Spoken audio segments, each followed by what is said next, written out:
주님 맞습니다. 주님이 하시는 일이 옳습니다. 주님이 행하실 일이 옳습니다. 주님이 행하신 일이 옳습니다. 과거로부터 지금까지 주님은 실수하심이 없으십니다. 그리고 그 신실하심을 나는 믿습니다. 그래서 그 자유함에 내가 들어가길 원하오니 주님, 내가 모든 것을 주님 앞에 다 내려놓을 때 걱정도 근심도 궁핍함도 어려움도 그리고 그 불편함도 다 내려놓을 때 주께서 진정한 자유 주실 줄로 믿사오니 이 시간에 탁 터놓고 주님께 다 내려놓게 하여 주시고 주님이 쓸만한 것만 거두셔서 이루어 주시옵소서. 감정의 쓰레기통에 있는 모든 쓰레기도 다 버리고 갔으면 좋겠습니다. 삶 속의 어려움이라는 쓰레기들 다 버리고 갑니다. 하나님 다 비워지게 하시고 깨끗하게 내 마음에 정결한 것들만 채워지게 하여 주시옵소서. 오늘도 감사합니다. 고마우신 예수님 이름으로 기도드렸습니다. 아멘, 아멘. 요한복음 4장 계속 보고 있고요. 25절에서 30절 말씀 봅니다. 4장 25에서 30절. 추석 때는 금요일까지는 계속 우리 예배 드리고요. 제가 월요일 하루만 좀 양해를 구할게요. 저도 양평을 좀 가야 될 것 같아서 아버지 댁에 좀 다녀오도록 하겠습니다. 그래서 추석 때는 월요일 하루만 좀 양해 구하고요. 그리고 화요일 날 다시 모이도록 할 거고, 봉지 하나 많지는 않은데 소분을 좀 했어요. 남원 식구 중에 하나가 보내주셨어요. 참 좋은 걸. 직접 재배한 거니까 참 좋은 거니까요. 그냥 한 끼 식사하시면 될 것 같아요. 그래서 추석 때 이렇게 소분할 수 있는 게 있어서 감사한데 많지는 않지만 같이 나눠 드시면 좋겠습니다. 요한복음 4장 25절에서 30절 같이 한 목소리로 읽도록 합니다. 여자가 이르되 메시아 곧 그리스도라 하는 이가 오실 줄을 내가 아노니 그가 오시면 모든 것을 우리에게 알려주시리이다. 예수께서 이르시되 내게 말하는 내가 그라 하시니라. 이때에 제자들이 돌아와서 예수께서 여자와 말씀하시는 것을 이상히 여겼으나 무엇을 구하시나이까 어찌하여 그와 말씀하시나이까 묻는 자가 없더라. 여자가 물동이를 버려두고 동네에 들어가서 사람들에게 이르되 내가 행한 모든 일을 내게 말한 사람을 와서 보라. 이는 그리스도가 아니냐 하니 그들이 동네에서 나와 예수께로 오더라. 아멘, 아멘.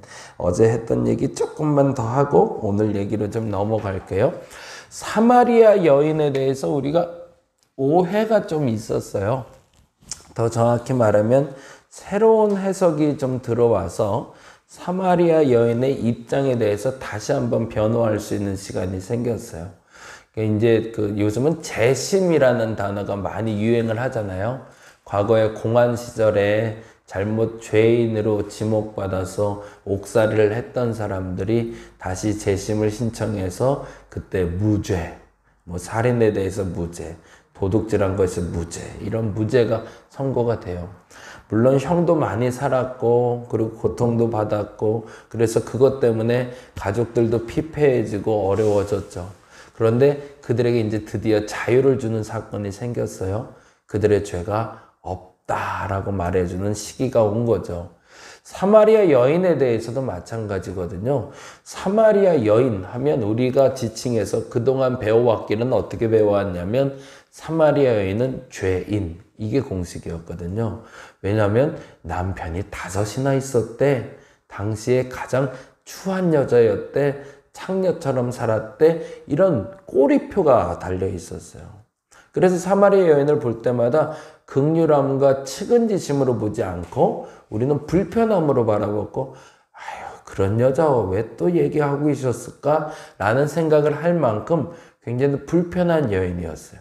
근데 그러다 보니까 성경을 볼 때도 이 여인이 툭툭 던지잖아요. 예수님하고 말할 때도 유대인의 남자가 왜 와서 나한테 찝적대? 이런 식이잖아요. 왜 물 달라고 그래? 나 그거 주기 싫어. 왜 자꾸 말 걸어? 아유, 저 남자도 이상한 남자야. 뭐 이런 식의 해석으로 했고, 그리고 남편을 데려오라 라는 단어를 얘기할 때도 아, 저 여인의 저 악함이 드러났다 이렇게 표현을 했었는데 이 표현이 조금 달라지기 시작했다는 얘기예요. 그동안은 이렇게 해석했던 것이 계대 결혼이라는 것으로 해석이 되자 완전히 다른 해석이 됐죠. 그건 무슨 말이냐면 어느 한 집안의 형제가 5이었던 거죠. 근데 이 형제가 5인데 첫째 장자가 이 여인과 결혼하고 죽었던 겁니다. 근데 유대인의 법에는 상속법 때문에 그래요. 그 상속된 물건들을 뺏기지 않기 위해서 보존하기 위해서 장자가 죽으면 차자에게 원 며느리가 시집을 가야 되거든요. 장자에게 시집 갔던 그 여자가 차자와 다시 결혼을 해야 되는 거죠. 근데 문제가 여기서 발생을 했던 거죠. 물론 그것도 썩 기분 내키는 일은 아니죠. 여자 입장에선 좋아서 결혼도 아니고 어쩔 수 없이지만. 근데 문제는 이 둘째도 죽었다는 얘기죠. 그리고 셋째도 죽고 넷째도 죽고 5째까지. 이래 놓으니 내가 족족히 결혼하는 남자마다, 더 정확히 말하면 그 집안의 남자를 다 잡아먹은 여인. 이렇게 지목이 돼서 그게 죄명으로 낙인 찍혀 있었던 것이 사마리아 여인이 아니었을까라는 해석이 시작이 됐습니다. 이렇게 해석을 하니까 완전히 이제 개념이 달라진 거죠. 이 여인은 당대의 율법에 농락당한 것이었고, 그럼에도 불구하고 노예처럼 한 가정에서 빠져나오지 못하고 평생을 살았던 여인. 그런데 이제 마지막에 그 남자, 지금 또 한 남자와 살고 있는데 이도 내 남편이 아니니다라는 말은 그 마지막 아들일지 아니면 이제는 정말로 밖으로 내쫓김을 당해서 마치 유다의 며느리 다말처럼 집으로 돌아와 살다가 한 남자를 만났는지는 알 수 없지만 중요한 것은 이 여인의 지금까지 봤던 생각과 태도는 완전히 달라진다는 거죠. 왜냐하면 그녀가 의도적으로 죄를 짓고 남자 아니면 못 살아 라고 하면서 계속 결혼할 때마다 남편이 죽은 게 아니라 그 여인 나름대로 율법을 끝까지 지키려고 하는데 마음대로 안 됐다가 해석이 되니까 이건 완전히 달라지는 거죠. 과거의 해석대로 보자면 여인은 끊임없이 성을 탐닉하는 쾌락에 빠진 여인이지만 이렇게 봤을 때는 끊임없이 어찌됐든 나는 하나님 앞에 그 율법을 지켜서 거룩한 여인으로 살고자 하는 그 애씀의 결과로 나타난 것이 사람들의 핍박이었다는 거죠. 이거 완전히 개념이 다른 거예요. 이렇게 됐을 땐 이 여인은 불쌍한 여인인 거죠.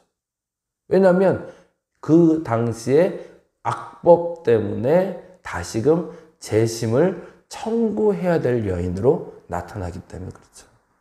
그런데 그 손을 잡아주는 사람이 아무도 없었다는 거고요.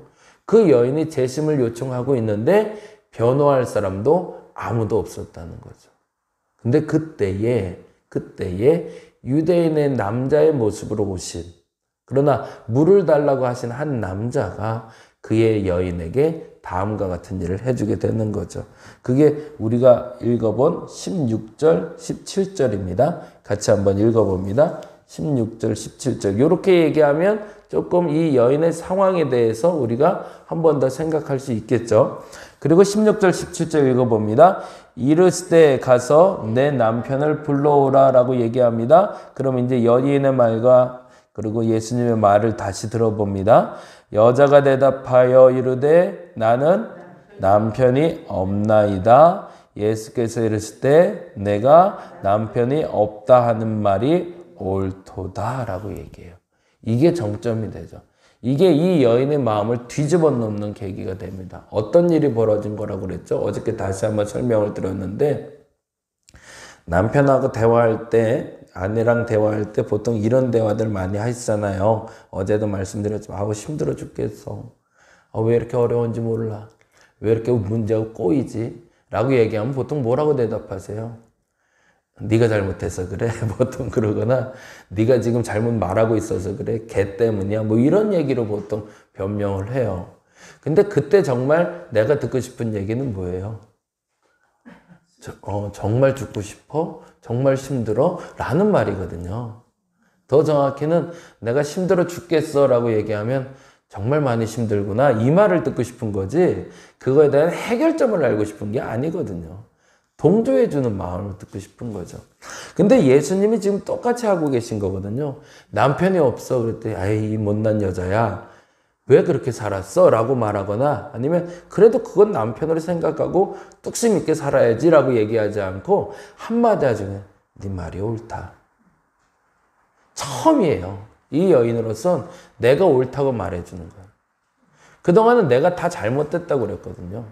내가 하는 건 다 잘못된 거고 내가 말하는 건 다 잘못됐다고 사람들이 손가락질 했는데 어느 날 네 말이 옳다 라고 얘기하는 한 사람이 나타난 거죠. 그때 이 마음이 확 열리죠. 그리고 그 뚜껑이 열려서 그 안에 생명수가 솟아나기 시작하는 거죠. 그 영원한 생수는 그러면 어떻게 나올까라는 거죠. 사실은 버티고 버티다가 내가 할 수 있는 최선을 다하다가 그 마지막 순간에 누구를 만날 때? 예수를 만날 때 열리기 시작하는 거죠. 우리 예수님은 그렇게 여러분을 찾아오실 겁니다. 여러분이 최선일 때 찾아오실 거예요. 끝까지 버텨냈을 때. 더 정확히 말하면 그래서 아무것도 할 수 없을 때. 끝까지 버텨내고 아무것도 할 수 없는 그때에 주께서는 내 마음의 뚜껑을 열어주실 겁니다. 그리고 이렇게 얘기하시면 네 말이 옳다. 제가 지난번에 만났던 여기 1층에 인테리어 하시는 분 얘기를 한번 했는데요. 이제 추석 때니까 말씀을 드려요. 장녀예요. 딸이 셋인 집에 장녀로 태어났어요. 똑똑해요. 머리도 좋아요. 그리고 하는 대로 돼요. 누구 하는 대로 될까요? 엄마 하고픈 대로. 나 하고픈 대로 되는 게 아니라 딸이 워낙 착하고 영민하니까 어려서부터 엄마가 이 딸을 가지고 하고 싶은 게 너무 많았어요. 그래서 이 딸에게 반장해라 하면 반장해요. 1등 해라 하면 1등 해요. 좋은 대학 가라면 좋은 대학도 가요. 그래서 엄마가 참 좋아할 만한 딸이 됐어요. 근데 어느 날 이 딸이 너무 힘든 거예요. 그래서 그 얘기를 엄마한테 했어요. 그 얘기는 뭐였냐면 이렇게 표현을 하시더라고요. 그러면서 인테리어 하러 오셨다가 저희 가끔 차 마시러 오셨거든요. 그러다 한번 펑펑 울고 가셨는데 그래서 참 교회가 좋아요. 그런 얘기를 나눌 수 있어서. 교회 집사님이시라고 그러더라고요. 근데 어느 날 너무 힘들어서 엄마한테 그랬대요. 엄마 이제 그만하면 안 돼? 그랬대요. 난 너무 힘들어. 그랬더니 엄마가 너 잘 되라고 하는 건데 네가 뭐가 힘들어? 라고 얘기하시더래요. 근데 그래서 그때 그 표현을 했대요. 엄마가 반장하라고 하면 강당까지 하는 게 철만리 가는 것 같아. 천리 가는 것 같아. 그 자리에서 일어나서 반장할 사람 그러면 손을 들어야 되는데 그 손을 드는 게 천근만근 같다는 거예요. 왜? 나는 너무 하기 싫은데 엄마가 하라고 하니까. 더 정확히 말하면 내가 그걸 해야 엄마가 기뻐하는 걸 아니까 내가 이 손은 들기는 들어야 되겠는데 내 마음속은 이게 너무 하기 싫으니까 이 손 하나 올라가는 게 천근만근 같더래요. 근데 어쩔 수 없이 이 손을 들면 그날 반장이 돼서 온 거죠. 그럼 엄마가 칭찬도 안 하는 거예요. 당연히 해야 되는 걸 했으니까. 그리고 더 보채시는 거죠. 더 뛰어난 반장이 돼야 되고 더 높은 자리로 가야 되니까. 그러다가 결국에는 불화가 생겼어요. 그래서 서로 갈라지게 된 거죠. 그러고서 엄마하고의 관계가 멀어졌는데 이제 시집을 갔고 그래서 이제 어머니와 소원해져서 살게 됐대요. 근데 그 어느 날 주님이 찾아오셨다는 거죠. 그리고 그 주님이 찾아왔는데 골방인데 그날은 나를 위해서 기도하는 날도 아니었대요. 중고등부 수련회를 준비하면서 준비 기도를 하기 위해서 골방에서 열심히 기도하고 있는데 그 기도 순간에 갑자기 막 눈물이 나더래요. 그러면서 엄마 생각이 나고 내 생각이 나더라는 거죠. 그래서 펑펑 우는데 딱 한마디를 하나님 하시더래요. 뭐라고 그랬을까요? 내가 다 안다 그러시더래요. 막 기도하는데요. 꺼이꺼이 울고 있는데 내가 다 안다. 근데 그 순간에 엄마에 대한 미움이 사라지고 그리고 내 마음이 회복되기 시작했다고. 그러고 나서 이제 엄마를 만났는데 엄마가 밉지가 않더래요. 옛날에 그 엄마가 아니더라는 거죠. 그 엄마가 바뀌었을까요? 아니요. 그러면 상황이 바뀌었을까요? 아니요. 상황도 똑같아요. 엄마는 끊임없이 나에게 요청하는 게 많아요.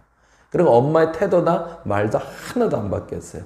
근데 그 엄마가 왜 안 미울까요? 내가 예수를 만났기 때문에.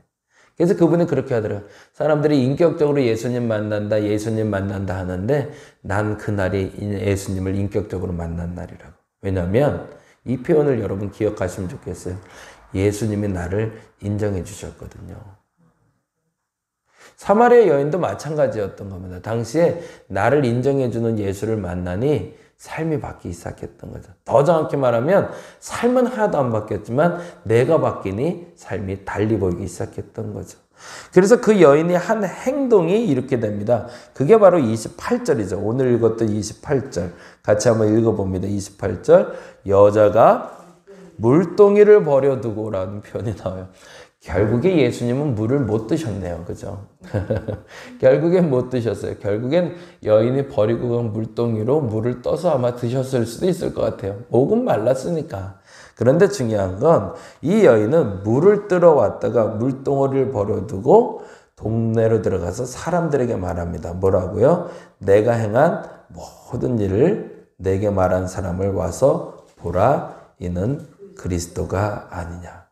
참 멋진 표현이죠. 어떤 표현이 나오는 거예요? 한 번도 사람 만나기가 껄끄럽고 힘들었던 그 여인에게 자유가 주어지자 복음 전도의 열망이 나타나기 시작했던 거죠. 오늘 이 시간에 저와 여러분의 전도의 문이 열리시길 바랍니다. 그 전도의 문은 우리 교회로 사람을 데려와라 그랬으면 좋겠어요. 근데 그거보다 더 중요한 게 있어요. 여러분의 삶이 변했음을 전달할 수 있는 입술을 달라고 오늘 기도하는 날 되었으면 좋겠습니다.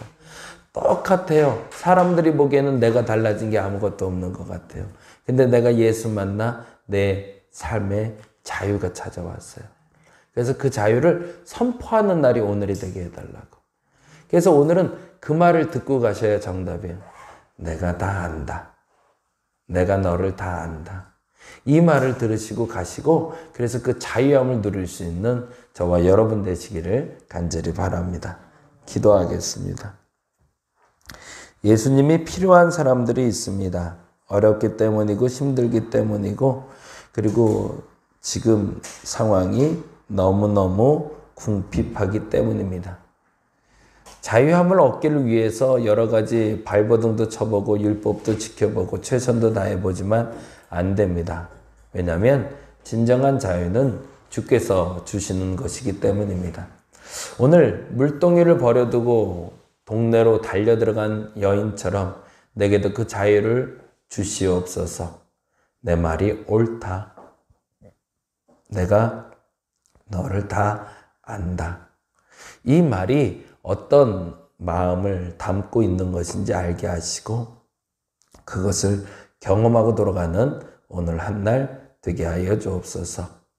입술을 열어 기도할 때 하늘의 문 여시고 우리에게 그 자유 허락하여 주시옵소서. 감사합니다. 고마우신 예수님 이름으로 기도드렸습니다. 다 같이 기도하고 돌아가겠습니다.